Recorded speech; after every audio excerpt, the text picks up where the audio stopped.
फक्त आमचे नंबर हुकल्यात, नाही तर असा तर कधी आमचा नंबर नाही हुकला. या मैदानाबद्दल सर्जाचं खूप एक मोठं नातं आहे, कारण की बकासूर आणि दोघे जण मागच्या वेळेस एक नंबरचे मानकरी झाले होते. काय सांगा?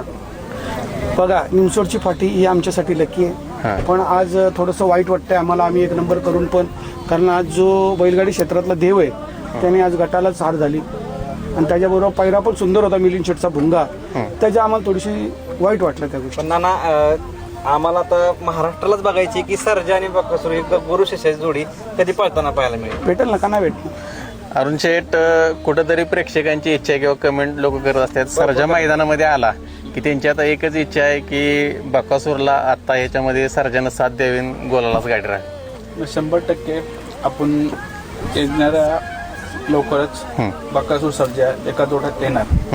म्हणजे कसं आपण बैलगाडी क्षेत्रामध्ये आपण काय भेटेल याच्यासाठी आपण नाही, बरोबर. एक प्रत्येकाची चाहत्यांचं प्रेम असतं, आणि त्या जोडीला म्हणजे भरपूर प्रेम आहे. आज महाराष्ट्रामध्ये काहीतरी येऊन जोडी बकासूर आणि सर्जा ही भरपूर चाहत्यांची जोडी आहे. तर ती म्हणजे लवकरच आता येणार, तुम्हाला लवकरच ती गाडी तुम्हाला 100% दिसेल.